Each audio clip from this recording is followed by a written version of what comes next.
Rasulullah SAW mengabarkan kepada kita bahwa iman itu terdiri atas 70 sekian cabang. Cabang yang paling tinggi adalah ucapan La ilaha illallah, dan paling yang rendah adalah menyingkirkan gangguan dari jalan. Melalui kisah ini, Rasulullah SAW mengabarkan kepada kita bahwa ada seorang yang dimasukkan oleh Allah ke surga karena menyingkirkan potongan dahan berduri jalan kaum muslimin agar tidak mengganggu. Al-Bukhari dan Muslim meriwayatkan dalam kitab Sahih dari Abu Hurairah bahwa Rasulullah SAW bersabda, ketika seorang laki melintas di suatu jalan lalu ia menyingkirkannya, Allah berterima kasih kepadanya dan mengampuninya.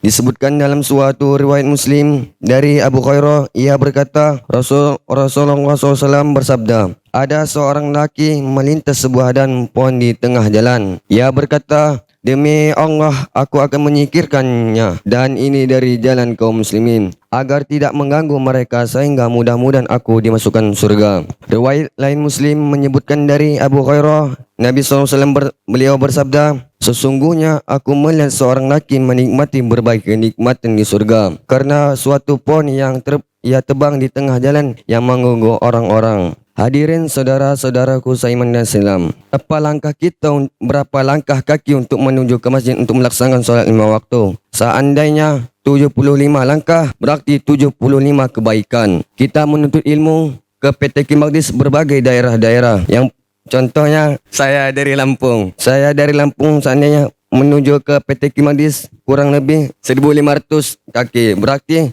1500 kebaikan. Orang mengantar naik haji, orang mengantar umrah dibandingkan orang yang mengantar orang menuntut ilmu lebih mulia dari mana? Lebih mulia orang yang mengantar menuntut ilmu. Hadirin saudara-saudaraku saya Islam. Sebelum saya mengakhiri pidato kultum saya ada sedikit motivasi tentang penghafal Quran. Penghafal Quran adalah orang hebat, akan tetapi dia lebih hebat, dia bisa menjaga ayat demi ayat yang pernah sudah hafalkan. Karena patah hati terbesar penghafal Quran adalah ia berkata, aku pernah menghafalnya tapi sekarang aku lupa. Pesan saya buat kakak-kakak yang bentar lagi mau takrim, jangan lupa sering-sering murjah hafalan. Karena saya pernah ngalamin kayak motivasi. Saya pernah menghafal dalam jangka 6 tahun kurang lebih, mencapai kurang lebih 4 juz setengah. Karena saya sudah lulus, sekarang di merja. Bagi saya, secara tiba itu menghilang itu rasa yang sedih. Karena pengorban kita,